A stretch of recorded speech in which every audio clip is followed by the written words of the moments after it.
오늘 소개해드릴 작품은 더그 앨린의 마지막 의식입니다. 더그 앨린은요, 디트로이트에서 활동하는 경찰, 멕시코 출신의 루프 가르시아를 통해서 굉장히 인기를 끌었던 추리 작가인데요. 우리나라에는 잘 알려져 있지 않지만 아무튼 이 디트로이트 경찰 루프 가르시아 굉장히 사랑받는 캐릭터고요. 이 작품에서 처음 등장했었다고 합니다. 네, 함께 해보시죠. 마지막 의식, 더그 앨린 추리 소설.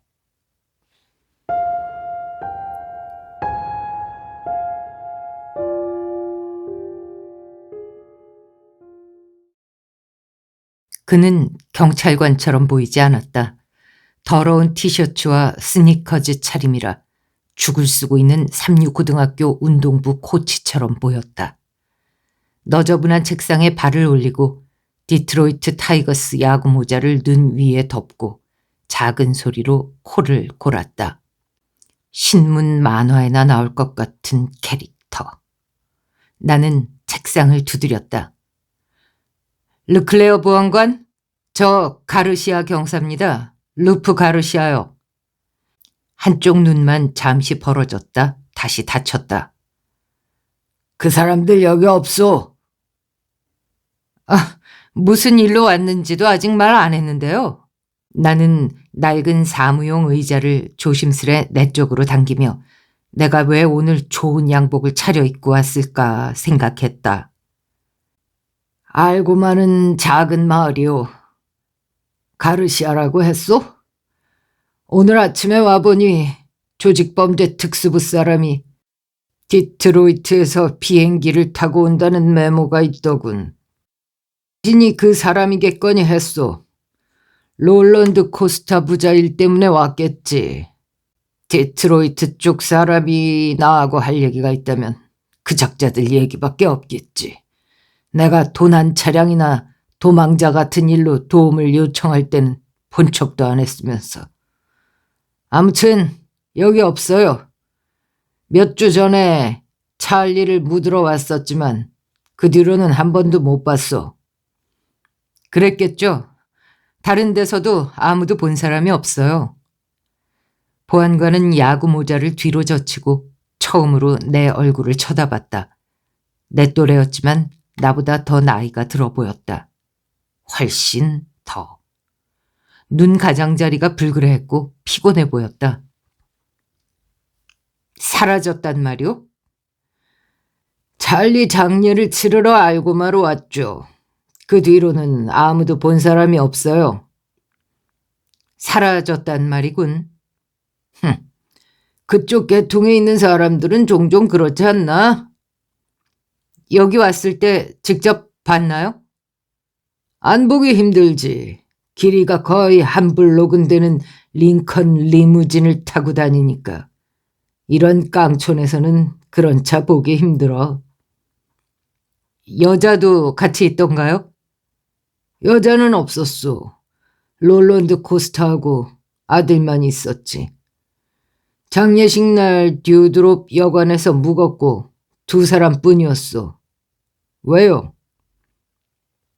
찰리 코스타한테 신디 캐셀이라는 애인이 있었어요. 지방검사한테 면책을 해주면 찰리의 행각에 대한 정보를 주겠다고 했죠. 그런데 그 여자도 사라졌어요. 보안관은 툴툴거리며 거친 손으로 수염이 난 얼굴을 문질렀다. 오른편 손목에서 가는 금팔찌가 눈에 띄었다. 이봐요. 난 아직 잠이 덜 깼소. 어제 알고마 야영지에서 좀 모자란 아이 하나가 길을 잃었어요. 오늘 아침 동틀 무렵에 그 애를 무사히 찾았고, 하지만 덕분에 나는 잠을 한숨도 못 잤고 주 군 사령관한테서 전화가 오기를 기다려야 돼요. 수색 병력이 필요 없단 얘기를 해야 하거든. 그러니 길 건너 터비스에 가서 아침이나 좀 드시오. 최대한 빨리 갈 테니. 그 사람들이 동네 모텔에 묵었다면 내가 이 보시오, 가르시아. 여기는 디트로이트가 아니오. 내 마을이야. 내가 그 사람들이 여기 없다면 없는 거요. 뭔가 흔적을 찾을 수 있을지는 모르지만 당신은 낯선 사람이니 아무도 당신한테는 얘기를 안 할 거고 아는 것도 다 잊어버릴 거요. 그러니 커피나 한잔 하면서 기다려요. 알겠소? 알았어요. 기다리죠. 너무 시간 끌지는 말아요. 집 생각나면 저기 슈퍼마켓 주차장에 가서 배기가스 냄새나 맡으시구려. 최대한 빨리 건너갈 테니. 보안관은 다시 모자를 눌렀었고 내가 밖으로 나가기도 전에 골아 떨어졌다. 적어도 한 가지는 그 사람 말이 옳았다. 알고만은 아주 작은 마을이었다. 단 하나뿐인 포장도로 양옆에 조그맣고 초라한 가게가 늘어서 있고 한쪽 끝에는 슈퍼마켓, 다른 쪽 끝에는 셀프 서비스 주유소가 있었다. 미시건 북부에 있는 읍내들 대부분이 그렇듯 여기도 한때 벌목장이었을 것이다. 지금은 뭘로 먹고 사는지 알 수 없다. 터비스 식당에는 요구르트도 신선한 귀리빵도 없었고 에어컨도 없었다. 부연 8월의 햇빛이 더러운 창문을 통해 안으로 들어와 내가 먹고 있는 미지근한 토스트보다도 실내가 더 뜨거웠다. 그래서 타이와 재킷을 벗었다. 터비스라는 이름이 웨이트리스 때문에 붙은 이름일까, 요리사 때문에 붙은 이름일까 하는 생각을 하며 시간을 때웠다. 네, 여기 식당 이름 터비스의 터비는 뚱뚱하다는 뜻이랍니다. 그러니까 웨이트리스와 요리사가 둘 다 뚱뚱하다는 얘기겠죠? 가능성은 반반이었다. 세 번째로 시킨 아이스티가 나왔을 때 르클레어가 들어왔다. 모자에 경찰 배지를 꽂고 왔다. 제 얘기를 해. 빨간 비닐 의자에 앉으며 르클레어가 말했다. 연락이 안 닿으니 4시에 군인 16명이 실속 없는 사냥을 하러 오게 생겼군. 당신까지 포함해서 오늘 허탕이 2건이겠네. 좋아요. 그럼 정보를 주시오. 이미 다 줬어요. 여기 왔었고 다시 돌아오지는 않은 걸로 보이고 그게 우리가 아는 전부예요. 그럼 대체 뭐 때문에 여기까지 왔소? 체포영장이나 뭐 그런 게 있는 거요? 아니요. 하지만 그 여자를 찾을 수 있으면 체포가 가능할 거예요. 고리대금업과 마약에 손을 댄다는 건 아는데 워낙 조심스러운 사람들이라 그 여자가 없으면 아무튼 문제 인물들을 계속 주시하는 건 기본적인 업무 절차니까요. 정말요? 이런 노트라도 있으면 받아 적어둘 텐데. 나는 대개 사람들이 범법 행위를 할 때까지 기다렸다가 체포하는데 뭐 세련된 방법은 아니지. 그런데 왜 찰리를 굳이 여기까지 끌고 와서 매장을 했죠? 롤런드와 찰리는 여기서 자랐어요. 아버지는 1930년대 밀주업을 했다 들었소. 금주법이 폐지된 뒤에는 디트로이트로 가서 더 큰 사업에 손을 댔지만 아직도 여기 강가에 큼직한 집이 한 채 남아있소. 여름에 1-2달 여기 와서 지내곤 하고 사냥철에도 가끔 오지. 그럼 그 사람들을 알아요? 개인적으로? 그럼 어릴 때부터 알고 지냈소. 이 마을 사람들 전부 다 알지. 그래서? 그냥 물어본 거예요. 이봐요. 시골에 사는 데 대해 무슨 컴플렉스라도 있어요? 아니면 멕시코 사람을 싫어해요? 르클레어는 조심스레 커피잔을 테이블에 올려놓고 깊은 숨을 내쉬었다. 가르시아, 나는 피곤해요. 지금 30시간째 이러고 있어. 알고마에서 그 작자들한테 무슨 일이 일어났는지 난 몰라요. 여기서는 숲에서 다람쥐가 똥이라도 쌌다면 모조리 내 귀에 들어오게 돼 있어. 난 집에 가서 좀 쉬고 싶소. 아내가 아직 내 얼굴을 기억한다면은 아내한테 인사도 좀 하고. 하지만 지금은 여기 아무 일도 없다는 걸 당신이 인정할 때까지 당신을 데리고 다니면서 돌봐야 한다니. 그게 내 일이기 때문이기도 하고 당신이 베트남 팔찌를 찬 걸 봤기 때문이기도 하고. 알겠소? 신나서 나설 거라고는 기대하지 마시오. 지금 그럴 힘은 없으니까.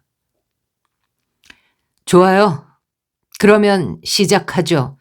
날 얼른 보내려면 어디에서부터 시작할까요? 듀드롭 여관에 페이를 보러 갑시다. 그는 마지막 커피를 들이마시며 자리에서 일어났다. 르클레어는 커피값을 낼 생각이 없어 보였다. 나는 내 몫을 치렀다. 페이와 듀드롭 여관은 결혼한 지 너무 오래된 부부 같았다. 서로 닮았고 둘 다 노쇠했다. 페이의 붉은 머리카락은 지저분했고 얼굴에 겉으로 드러난 모세혈관 빛깔과 어울렸다. 페이도 그 낡은 호텔도 너저분했다. 우리를 보고 반가운 기색은 전혀 없었다. 안녕하시오, 페이. 괜찮다면 숙박계 좀 봅시다. 안 괜찮다고 해도 볼 거잖아요. 자요, 마음껏 보세요. 페이는 낡은 파일 박스를 카운터 위에서 밀었다. 롤런드 코스터 부자가 찰리 장례식 날 여기에서 묵었지. 맞소? 거기 그렇게 돼 있다고 하면 그런 거죠. 뭐 그게 불법은 아니잖아요. 그 사람들이 오면은 마을 수준이 조금 높아지죠. 안 그런가요? 페이의 억양은 술꾼처럼 일부러 정확하게 발음하는 기색이 있었다. 카드에 체크아웃 시간은 안 적혀 있는데 언제 나갔소? 이봐요, 보안관 양반. 여기 묵는 사람들한테 나 일일이 신경 못 써요. 나라고 내내 이 자리에 붙어 있는 게 아니라고요. 숙박비는 선불로 내고 난 그것만 신경 쓰지. 그래. 몇 시에 나갔다고 생각하오? 모른다고 했잖아요. 괜찮다면 난 다른 볼 일이 있어서요. 르클레어는 얼굴을 찌푸리고 페이를 잠시 노려보았다. 페이는 카운터 위에 페인 자리를 마치 처음 발견한 것처럼 손으로 훑었다. 좋아, 페이. 르클레어는 고개를 끄덕이며 상자 뚜껑을 닫았다. 일단은 이걸로 됐소. 역시 보안관하고 같이 오길 정말 잘했네요. 나한테는 한마디도 안 했을 것 같아요. 그 여자는 약간 성질이 있지. 르클레어는 흙길에서 눈을 떼지 않은 채로 내 말에 동의했다. 르클레어는 내가 타고 온 렌터카를 길 위에 난 구멍을 피해가며 솜씨 좋게 북쪽으로 몰았다. 가끔 농가가 한두 채 나오긴 했지만 달의 뒷면처럼 개미 새끼 한 마리 없는 시골이었다. 페이는 손님 물건에 손대는 걸로 정평이 나 있어. 아마 그래서 까칠하게 구는 걸 거야. 조심해야겠군요. 그럴 필요 있나? 방을 빌릴 만큼 여기 오래 있을 필요가 없을 텐데 말이야. 이제 공동묘지로 가서 묘지기 핵 미시오들을 만날 건데 그게 전부요. 당신은 모타운으로 돌아가고 나는 침대로 갈 수 있겠지. 오래된 집 몇 채가 한자로 지은 교회 옆에 옹기종기 모여있는 곳에 가까워지자 르클레어가 속도를 늦추고 안으로 들어갔다. 교회 뒤 언덕이 거의 다 무덤으로 덮여 있었다. 옥수수밭 바다 위에 떠있는 섬 같았다. 묘석은 양식이나 크기가 제각각이었지만 길은 비질이 잘 돼 있었고 잔디는 깔끔하게 깎인 걸로 보아 여기에 죽은 사람만 있는 건 아닌 모양이었다. 두 남자가 언덕 비탈 중간쯤에서 일을 하고 있었다. 정확히 말하면 한 사람은 허리 깊이의 무덤을 기계적으로 파고 있었고 다른 사람은 오래된 묘비에 등을 대고 기대어 사제 맥주를 마셨다. 술을 마시는 사람은 40대로 보이고 몸이 드럼통 같고 수염이 난 달덩이 같은 얼굴에 수치 적은 잿빛 머리카락이 더러운 작업모 밑으로 빠져나와 있다. 우리가 올라가자 그는 육중한 몸을 일으켰고 얼큰이 취해 기분 좋은 듯 웃었다. 러브데일에 잘 오셨습니다. 멋진 묘지는 아니지만 우리 집이요. 어이 폴리, 잠깐 쉬어. 손님이 왔어. 무덤을 파던 사람은 30대 중반쯤, 더 젊고 호리호리하고 머리카락이 회갈색인 남자였다. 깊은 흉터 자국이 왼쪽 관자놀이에서 목덜미까지 이어졌고 머리카락 끝이 흉터 언저리에 닿았다. 무더운 날이었지만 땀이 얼룩진 데님 셔츠 단추를 손목과 목 위까지 전부 잠갔다. 환한 아침 햇살처럼 밝게 웃으며 신이 나서 구덩이 밖으로 나왔다. 안녕하세요, 보안관. 반가워요. 나도 반갑네, 폴리. 오늘도 핵이 자네만 부려먹는 것 같네. 오호, 폴리가 괜찮다는데. 맥주를 마시던 사람이 말했다. 폴리는 황소처럼 힘세고 황소보다 2배는 머리가 좋다고. 안 그래, 폴리? 그럼요. 핵 계속 팔까요? 잠깐 쉬어, 폴리. 르클레어가 말했다. 두 사람한테 물어볼 게 있어. 핵은 여전히 웃음을 지었지만 맥주캔을 쥔 손에 힘이 들어갔다. 보안관, 맥주 한잔 하려? 폴리, 연장 창고로 가서 보안관한테 찬 맥주 하나 갖다 줘. 맥주 생각 없어, 헥터. 폴리는 자네 심부름꾼으로 고용된 게 아니오. 내가 알고 싶은 건 이 사람은 누구요? 핵이 경계하는 듯이 내 쪽으로 고갯짓을 하며 물었다. 저 사람 앞에서는 이야기하고 싶지 않은데.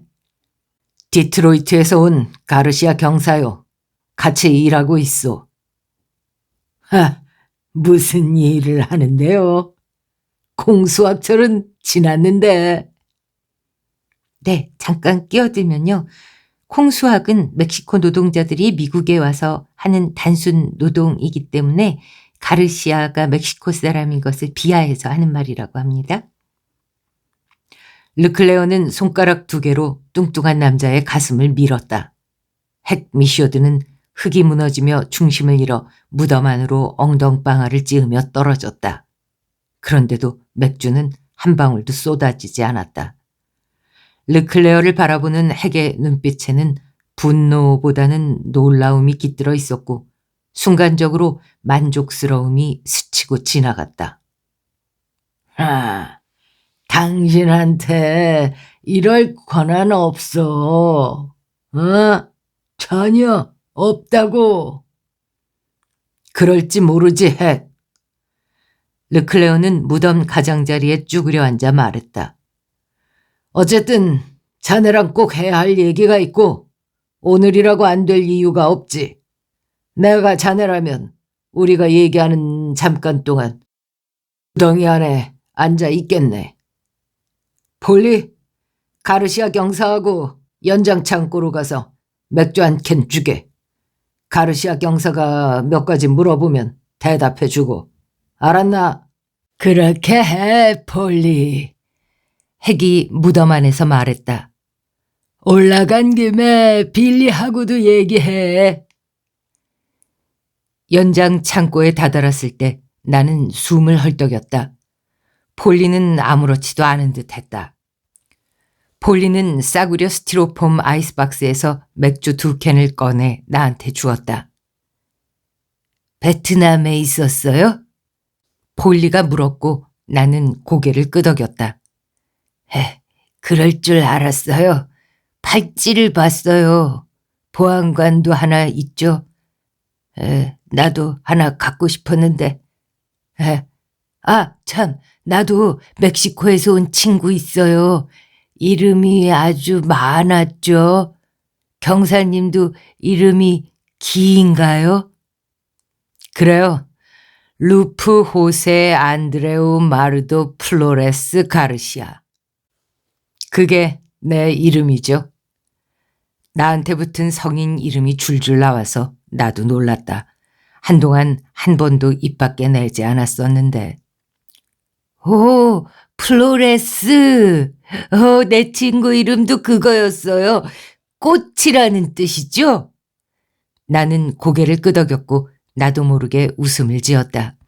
폴리의 쾌활함이 전염된 것 같았다. 그래요, 미스터 꽃. 저기 편안한 흙무더기에 앉아서 맥주 마시는 거 어때요?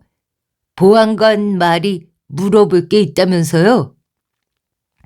네, 빌리한테도 오라고 하는 게 좋겠어요? 내가 갸웃하면서 주변을 둘러보며 말했다.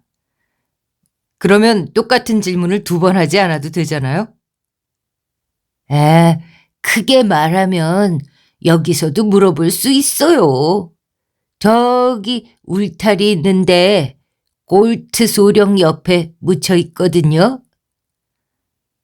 나는 맥주를 길게 생각에 잠긴 채로 들이마시고 폴리를 돌아보았다. 폴리는 무표정하게 곁눈으로 내 반응을 지켜봤다. 속았죠?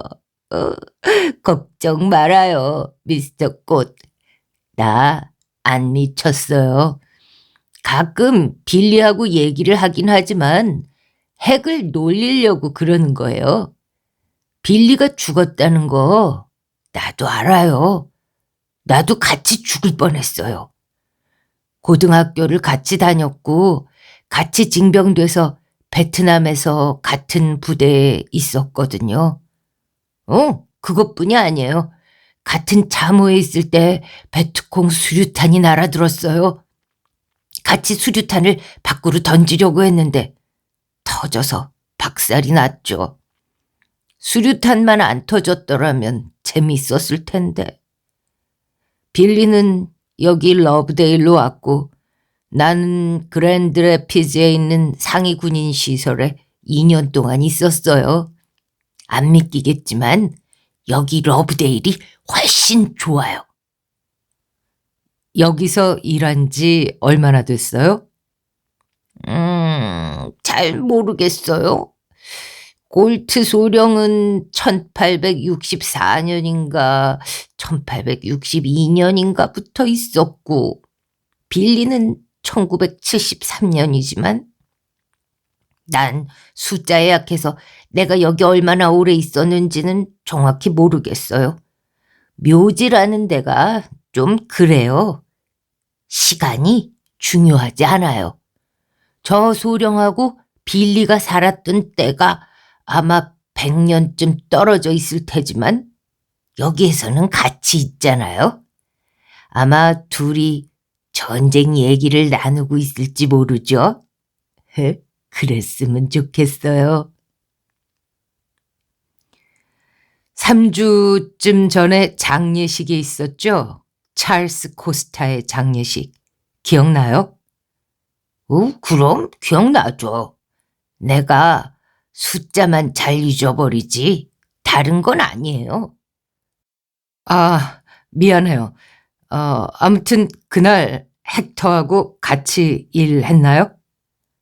아니요, 나만요. 토요일이었는데 핵은 토요일에 일하기 싫어하거든요. 어쨌든 재미있었어요.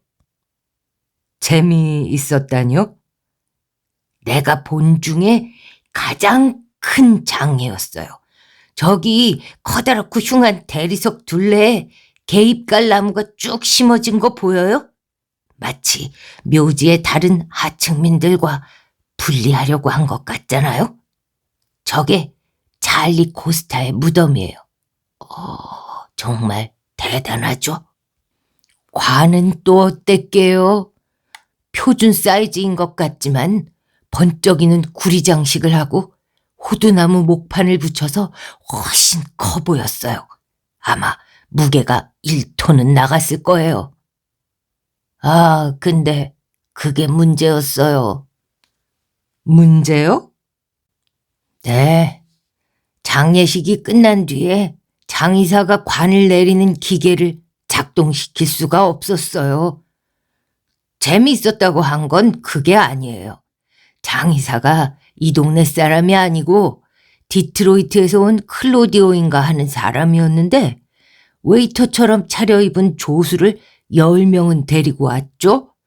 학교 파티가 열리는 강당처럼 조수들이 모여가지고는 꽃이니 뭐니 하는 거를 사방에 늘어놨어요. 그런데 조문객은 한 명도 안 왔어요. 롤코스타 부자만 왔죠. 딱 둘만요. 여기 왔었어요? 봤나요? 네. 전 롤하고 학교를 같이 다녔고 아버지도 본 적 있어요. 커다란 링컨 차를 타고 와서 찰리를 땅에 묻었고 그게 전부예요. 그러면 장의사 사람들하고 당신하고 핵 말고는 아무도 없었어요? 핵은 없었다고 말했잖아요. 토요일에 일하는 거 싫어해요. 핵이 있어도 일은 당신이 거의 다 하는 것 같던데요? 그럴지도 모르죠. 핵이 나를 이용하는 건지도 모르겠지만 상관 안 해요. 그저 병원에서 나와서 여기서 일을 하는 게 좋아요. 무덤 파는 일이긴 하지만. 게다가 가끔은 핵이 제 편을 들어줄 때도 있어요. 스탠스필드 할머니 일 때도 그랬고. 서쪽 울타리 근처에 할머니 집이 있는데 나를 싫어해요. 내가 셔츠를 벗고 일한다고 항의가 들어왔는데 누가 그런 건지 뻔했죠. 그래서 핵한테 할머니하고 얘기 좀 하라고 했더니 핵이 그렇게 했어요. 하지만 사실 내가 여기서 일하는 데 대해 불만을 제기하는 사람은 그 할머니 말곤 없었어요. 여기 좋아 보이지 않아요? 미스터 꽃? 여기서 살고 싶지는 않을지도 모르지만 말이에요. 무슨 뜻인지 알죠? 좋아 보여요, 폴리. 당신이 열심히 일한다는 게 눈에 보여요. 그럼 코스타 부자가 언제 떠났나요? 장례식 끝나고 바로요? 정확히는 모르겠어요. 전 연장 창고 뒤에서 잤거든요. 고마워요. 도와줘서 고마워요. 나는 별 생각 없이 가느다란 금줄을 손목에서 끌러 폴리에게 주었다. 미스터 꽃! 이런 거 줄 필요 없어요. 난 그냥 누구랑 얘기하는 거 좋아해요. 괜찮아요. 난 집에 하나 더 있어요. 그냥 가져요. 하하, 고마워요. 사실 나도 하나 갖고 싶었는데, 우와, 정말 고마워요. 폴리는 팔찌를 손에 조심스레 끼우고 아침 햇살을 받아 반짝이는 모습을 감탄스레 바라보았다. 뭔가 담례로 줄만한 게 있으면 좋겠는데? 폴리는 낡은 셔츠 주머니를 뒤졌다. 여기요. 담배 몇 대 줄게요. 이거 싸구려 아니에요? 나는 거칠게 만 담배 한 대를 받아 냄새를 맡았다. 불순물이 없고 끝이 잘리지 않은 상태였다. 이거 어디에서 났어요? 베트남에 있을 때 초원에서 장기 정찰한 적 있어요? 네. 그런 식으로 얻은 거예요. 나는 땅에서 나는 걸로 먹고 살아요. 주위를 둘러보았는데 순간적으로 밀림 안에 있을 때처럼 묘지와 그 주위 들판에서 위험이 느껴졌다. 잠깐 동안이었다. 이제 가봐야겠네요. 르클레어 보안관이 헥터를 구덩이에서 꺼내주고 있어요. 읍내로 돌아가는 동안 보안관과 나는 별 말을 하지 않았다. 저마다 생각에 잠겨 있었다. 내가 마침내 입을 열었다. 폴리 말이 그 사람들이 왔다가 갔대요. 헥터한테 뭐 들은 거 있어요? 없어. 다음 보안관 선거 때 날 찍을 것 같지는 않고 헥터는 장례식 날 거기 없었대요. 이제 됐어요? 더 가볼 데가 떠오르질 않는데. 나도 그래요. 도와줘서 고마워요. 별 말씀을. 여기 일이니까. 이봐요. 오늘 아침에 경사가 왔을 때 내가 깨어 있었더라면 굳이 이렇게 돌아다니지도 않았을 거요. 코스타 무리는 하나같이 만만치 않은 자들이고 이 동네에서 자랐어요. 알고마에서 그 사람들한테 무슨 일이 일어났을 가능성은 전혀 없소. 네, 그런지도 모르겠네요. 그래도 확인하는 게 내 일이니까요. 그런데 폴리가 클로디오라는 장의사 얘기를 하던데 뭐 생각나는 거 있어요? 리고니 장의사 사장이요. 여기 일도 가끔 하지만 회사는 디트로이트에 있죠. 합법적으로 일하는 걸로 알아요. 디트로이트에 가면 한번 찾아가 보겠지만 뭐 별 단서는 없을 것 같네요. 르클레어는 경찰서 앞 모퉁이에 차를 세웠다. 자, 다 왔소. 일이 잘 안 풀려서 유감이오. 내 그럴 거라고 했잖소. 지금 돌아갈 거요. 아니요, 구경이나 좀 하고 다닐까 해요. 도시 밖으로 나올 일이 별로 없어서 여기 읍내가 아주 조용하고 좋으네요. 다들 좋아하지. 뭐 필요한 일이 있으면 내 사무실로 오시오. 적어도 군인들이 올 때까지는 기다려야 하니까. 헛걸음이긴 하지만 와줘서 고맙다고 인사는 해야지. 이젠 정말 정직한 밥벌이를 찾아야지. 안 되겠어. 오늘 즐거웠어, 가르시아. 르클레어는 장난스레 경례를 붙이고는 성큼성큼 사라졌다. 나는 차를 타고 돌아다니면서 왜 이 사람들은 길이가 6블록밖에 안 되는 읍내에 모여 사는 걸까 하는 생각을 했다. 창문에 알고마 마을 사무소라고 널판에 스텐실로 어설프게 찍은 간판이 달린 사무실 안으로 들어갔다. 알고마 마을 사무소의 사무원은 기어오듯 카운터 쪽으로 다가왔다. 풍을 맞은 몸집이 큰 노인네로 한쪽 다리를 못 쓰고 한쪽 팔은 허리띠에 묶여있고 얼굴 반쪽은 녹은 밀랍처럼 쭈그러진 모습이었다. 큼직한 씹는 담배를 물어 뺨이 더 일그러져 있었다. 멀쩡한 팔을 카운터에 올려놓고 벽 쪽에 있는 다구를 향해 갈색 침을 찍 뱉었다. 바닥 한가운데에 떨어졌다. 뭘 원하시오? 군내 지도를 보고 싶습니다. 여기 있어. 노인은 카운터 아래에서 얇은 책을 꺼내 몇 장 넘겨 알고마 군을 펼쳤다. 전 소유주 이름을 그대로 적어둔 데도 있지만 이 동네 지주들은 내가 다 알아요. 어디 마음에 둔 땅이라도 있소. 난 손가락 끝으로 러브데일로를 따라 지도 북쪽을 훑었다. 여기요. 묘지 주위 땅이요. 그 북쪽하고 남쪽에는 집이 있지만. 아니요, 집 말고 서쪽에 있는 들판이요. 여기 땅은 전부 룬드라는 사람 소유네요. 맥스 룬드. 지금은 알고마에 안 살지만 그래도 땅은 갖고 있어. 옥수수를 심었던데요? 소작을 놓지요. 핵미쇼드가 일부를 경작하고 있지. 올봄에 아주 형편없는 옥수수를 심었소. 핵은 농사에는 소질이 없어. 묘직이 일을 하는 걸로 아는데요? 그렇소. 도시에서 왔소. 네, 그럴 것 같았소. 노인은 이렇게 말하고 타구를 향해 한 번 더 침을 날렸다. 알다시피 알고마 같은 곳에서는 한 가지 일만 해서는 먹고 살 수가 없소. 대부분의 사람들이 이 일, 저 일 하면서 살지.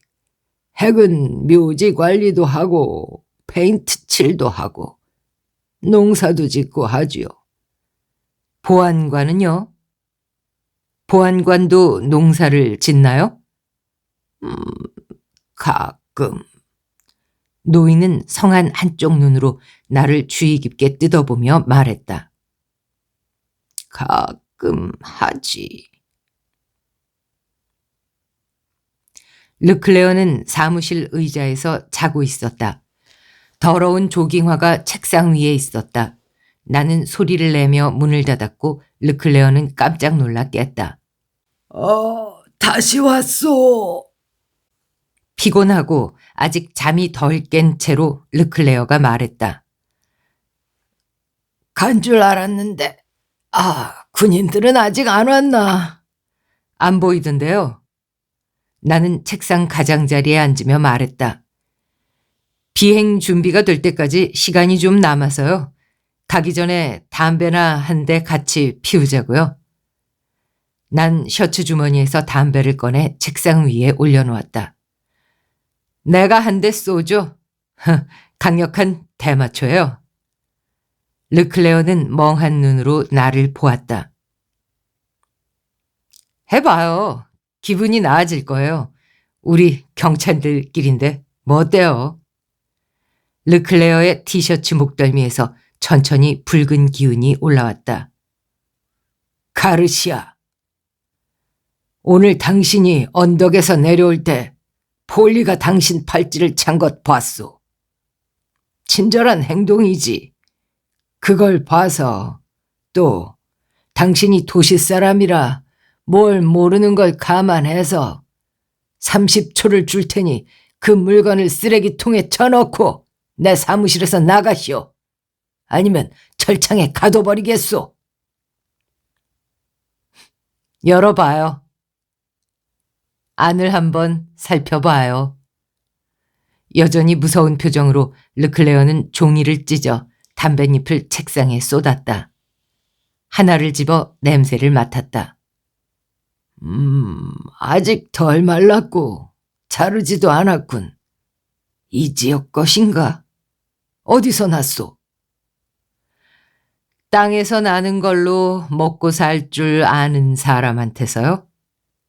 제보자로서 익명을 보장해 줘야 해요. 알겠소. 누구지? 어디서 구했대요? 묘지 근처 옥수수밭에서요. 남서쪽 옥수수밭의 거의 4분의 1은 대마초예요. 핵미쇼드! 르클레어가 주먹으로 책상을 탕 치며 말했다. 오늘 거기서 뭐가 있는 것 같더라니. 뼛속에서 뭔가 느껴졌는데 코스타와 관계된 일인 줄만 알았소. 얼마나 될 것 같소? 모르겠어요. 두어 폰은 될 거예요. 상당해요. 그래서 나도 관련됐다고 생각했군. 아니요? 미안해요. 내가 어깨를 으쓱했다. 보안관이 말했듯이 난 여기 사람이 아니잖아요. 미안하다는 말로는 안 되겠는데 도대체 무슨 근거로 내가 썩었다고 생각한 거지? 아니면 도시 경찰들은 하나같이 다 그렇게 썩었소? 그래요. 내가 실수했어요.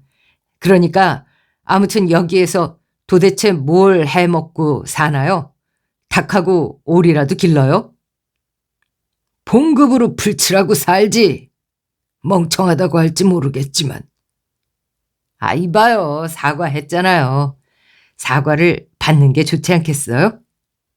보안관님이 내 입장이었더라도 일단 의심했을 거예요. 그렇군. 르클레어는 마지못해 동의했다. 나라도 그랬을지 모르지. 좋아요. 일단 사과를 받겠소. 적어도 군인들이 오면 시킬 일이 있겠군. 같이 가려. 아니요. 난 그 일 때문에 온 건 아니니까. 그리고 종일 아무것도 안 먹었어요. 길 건너 터비스에 가서 샌드위치나 먹을래요? 나중에 구경하러 들를지도 모르겠네요. 샌드위치를 다 먹고 묘지에 들어섰을 때는 수학이 한창이었다. 녹색 작업복을 입은 죽은 연암은 명이 열심히 옥수수를 베고 대마를 밭 가장자리에 수북히 쌓았다. 르클레어와 장교 두 사람이 그 옆에서 얘기를 나누고 있었다. 행 미쇼드는 수갑으로 핸들에 묶인 채 절망적인 표정으로 지프에 앉아 있었다. 나는 미쇼드에게 다가갔다. 어이, 선생. 어디 가면 콩 따는 일을 할 수 있는지 아시오? 핵은 돌아보지 않았다. 유머 감각이 없는 모양이었다. 미스터 꽃! 이리 와봐요. 외야석에서 맥주 마셔요. 폴리는 언덕 위 연장 창고에 기대어 아래에서 벌어지는 일을 구경하고 있었다. 나는 언덕을 한참 올라가 폴리 옆에 앉았다. 폴리가 사제 맥주 한 캔을 줬다. 멋진 광경이죠? 그러네요. 만약에 이 일로 폴리의 기분 전환거리가 사라지게 됐다면 미안해요. 이런 미스터 꽃, 난 그거 안 피워요. 안 그래도 정신이 오락가락하는데 핵이 나한테 준 거예요. 입을 다물라는 뜻으로.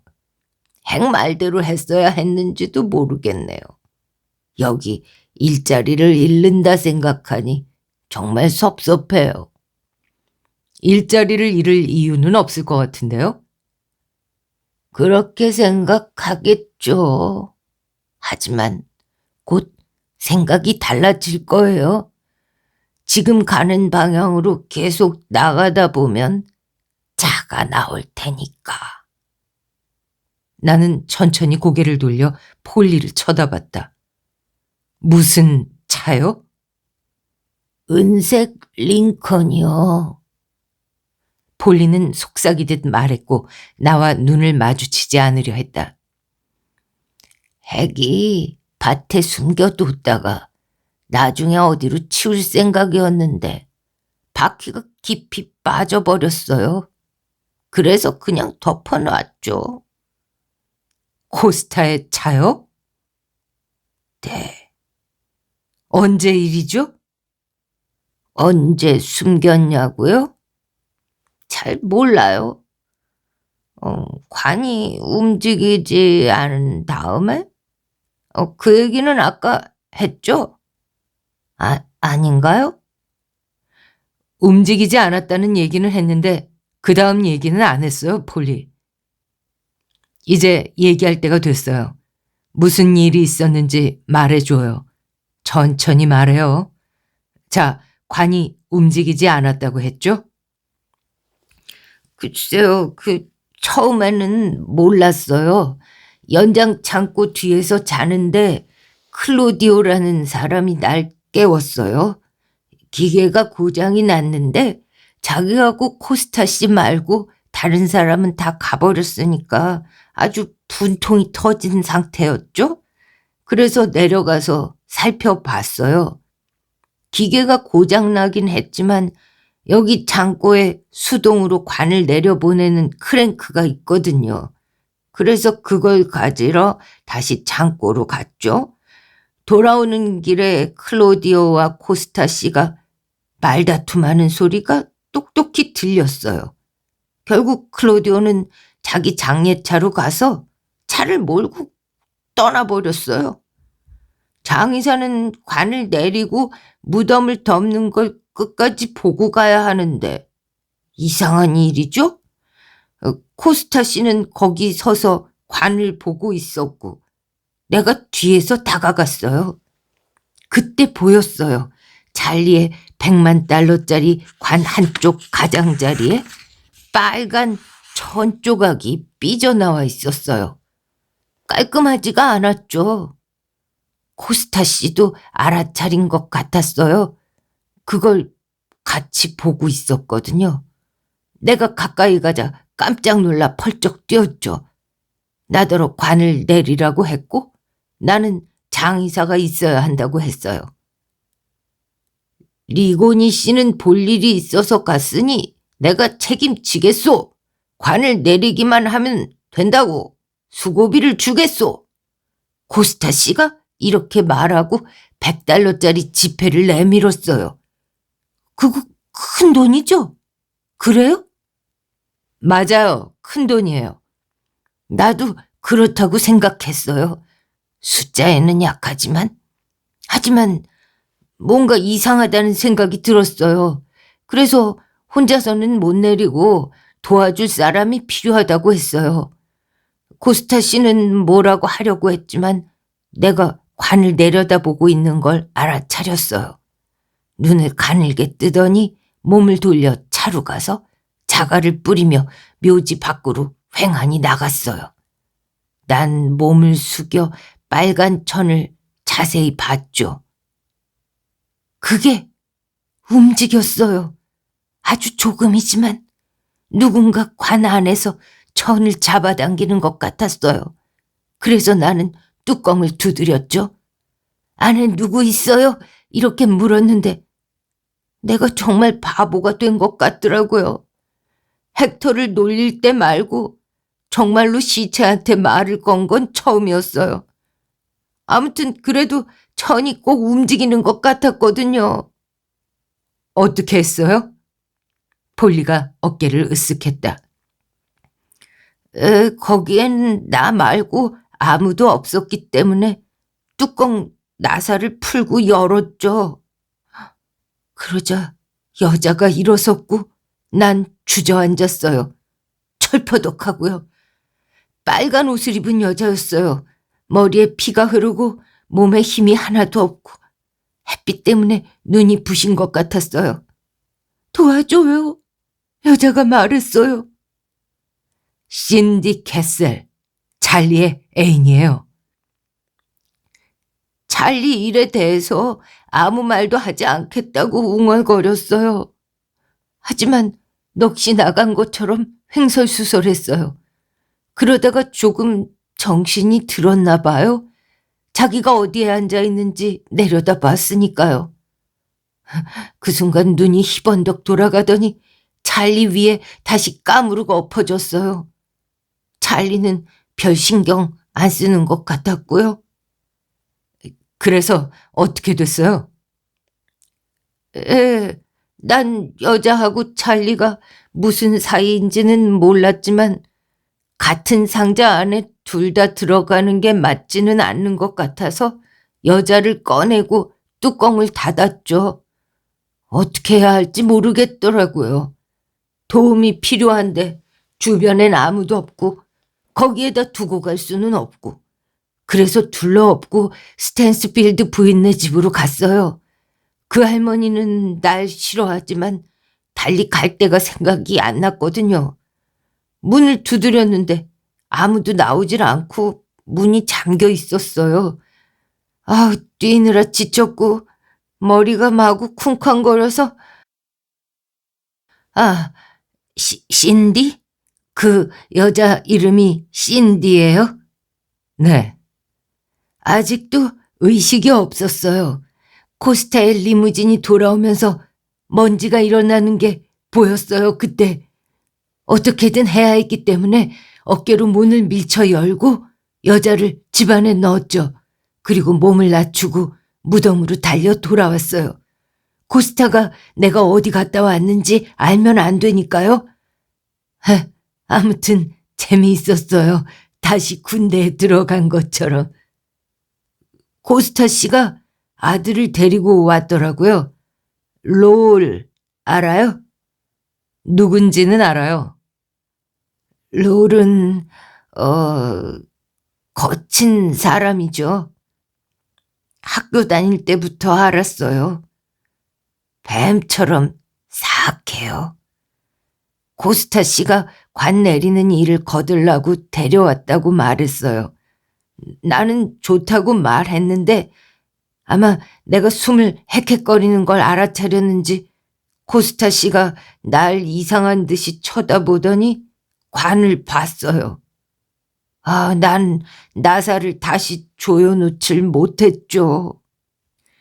그 순간 코스타 씨가 날 쳐다보는데 눈빛이 찰리처럼 죽은 사람 같았어요. 여자 어디 있나? 라고 코스타 씨가 말했어요. 여자를 어떻게 했어?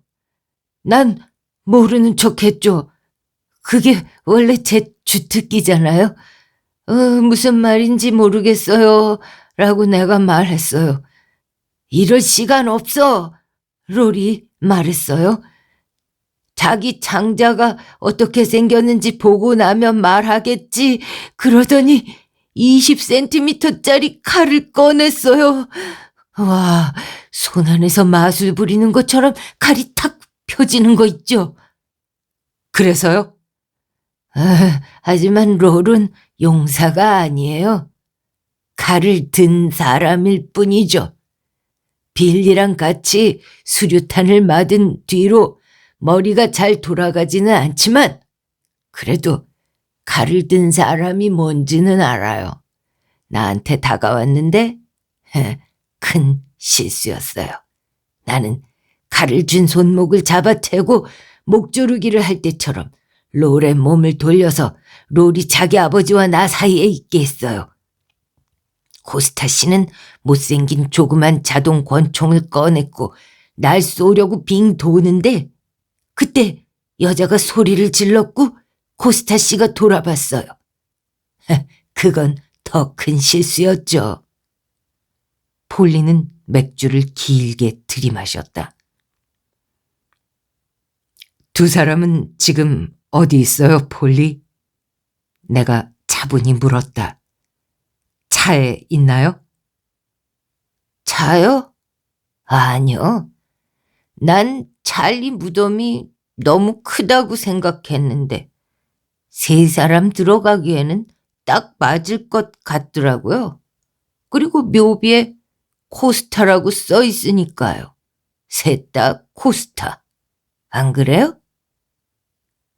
여자는요, 폴리? 여자는 어떻게 됐어요? 아직도 스탠스필드 부인네 집에 있어요. 나중에 얘기하러 가봤는데 몸이 너무 약해서 말을 잘 못했어요. 그래도 관에서 나와서 다행이라고 생각할 거예요. 그렇겠죠. 숨을 참고 있었는 줄 몰랐는데 길고 거친 숨이 터져나왔다. 폴리, 보안관한테 이 얘기를 해야 해요. 처음부터 얘기하려고 했는데 핵이 그러면 문제가 될 거라고 했어요. 핵은 사람들이 여기 얼쩡거리는 걸 싫어하는 것 같아요. 한 가지 좋은 점은 스탠스필드 부인이 이제 날 조금 더 좋아한다는 거예요. 전에 그렇게 까다롭게 굴었던 건 외롭기 때문이었나 봐요. 그럴 수도 있겠네요. 나는 얼굴을 찡그리며 말했다. 폴리의 말이 어딘가 불안하게 들렸다. 폴리, 스탠스필드 부인 집이 묘지 서쪽에 있다고 하지 않았나요? 폴리가 고개를 끄덕였다. 나는 수평선에 있는 소나무 언덕까지 쭉 이어진 금빛 옥수수밭을 바라보았다. 뉘엿뉘엿 지는 해가 성난 눈알처럼 그 위에서 빛났다. 폴리, 묘지 서쪽에는 집이 없어요. 있어요. 폴리는 짜증스런 듯이 말했다. 울타리 너머에 돌로 된 거요. 스탠스필드 부인은 소령보다 더 오래 여기에서 살았어요. 1852년인가? 아니면 1851년인가부터. 내가 숫자에는 약해서요. 폴리는 어떻게 되나요? 내가 르클레어에게 물었다. 당신이 말해봐요. 르클레어가 내 렌터카 시트에 기대며 말했다. 르클레어는 완전히 나가 떨어진 것 같았지만 눈은 반짝거렸고 열에 달뜬 듯했다. 르클레어는 우리 앞쪽에 가는 지프 뒤에 탄 사람들을 봤다. 우리는 작은 호송차를 따라 땅거미 속에서 알고마 마을로 가는 길이었다. 폴리는 군인들과 신이 나서 이야기하고 있었다. 깜빡이는 헤드라이트 불빛에 이따금 군인들의 웃음이 보였다. 폴리가 신문 때문에 피고석에 서 있는 광경을 떠올릴 수 있어. 폴리를 갈갈이 찢어 놓을 거요. 3달짜리 정신검진을 받게 하겠지. 폴리는 운이 좋아야 다시 상위군인 시설로 갈 거고 아니면 감옥에 들어갈 거요. 아마도 그렇게 되겠죠. 2사람을 죽였고 또 한 사람이 죽는데 기여한 셈이니. 사실 난 폴리가 그랬는지 아닌지 몰라요. 르클레어가 신중하게 말했다. 당신이 한 말만 들었을 뿐이니. 나는 소읍 보안관이고 코스타와 스탠스필드 집안은 부유하고 영향력 있는 사람들이요. 머리가 좀 이상한 상위군인 말만 듣고 무덤을 헤집기는 어려운 일이요. 나는 르클레어를 흘끗 봤다. 농담하는 거죠? 모르겠소. 솔직히 이렇게 말하죠. 코스타한테 그 집안에 무슨 일이 일어났든 솔직히 관심 받기요. 여기서 그런 일이 일어났다는 점이 유감일 뿐이지. 여자는 불쌍하지만 애인을 잘 골랐어야지. 지금 와서 어떻게 할 수 있는 것도 아니고. 자, 그러면 폴리만 남소. 벌써 한 차례 시설에서 썩다가 나왔는데 다시 거기로 들어가는 걸 본다면 정말 안타까울 거요. 3사람이 죽었어요. 아니요, 친구. 그것보다 훨씬 더 많은 사람이 죽었소. 롤런드 코스타의 아들들이 부정한 방법으로 징집 면제를 받아 조직 일을 배우고 있을 때 전장에서는 수많은 젊은이들이 총탄을 맞았지. 폴리 크로포트는 머리가 이상해져서 자기 아버지처럼 트럭 운전사가 되지 못하고 무덤 파는 사람이 된 거고. 그러니 내가 어떻게 할지 말해주겠소, 가르시아. 나는 아무것도 안 할 거요. 아무것도. 모두 경사한테 떠넘기겠소. 누구한테 어떤 책임을 돌릴지 결정한 다음 나한테 알려주시오. 알겠소? 부당해요. 그런가? 글쎄, 공정할 필요가 있나? 우리가 경찰인데. 핵은 걱정 마시오. 내가 입막음 할 테니. 르클레어, 잠이 부족해서 머리가 혼란스러운 모양이네요. 아니면 바람을 쐬서 기분이 들떴거나. 이런 일을 덮어둘 수는 없어요. 그럴지도 모르지. 하지만 들키더라도 난 안전해. 난 딴청을 부리면서 대도시에서 온 말빨 좋은 야바이꾼한테 넘어갔다고 말하지 뭐. 당신은 뭐라고 핑계를 댈지 모르겠지만 그건 당신이 고민할 문제니까. 폴리가 타고 있는 앞쪽 지프에서 웃음소리가 바람을 타고 우리에게 전해졌다. 멀리 읍내에 가로등 불빛이 보였다. 나도 모르겠어요. 핑계가 필요 없을지도 모르죠. 이런 시골 마을에서 대체 무슨 일이 일어날 수 있겠습니까?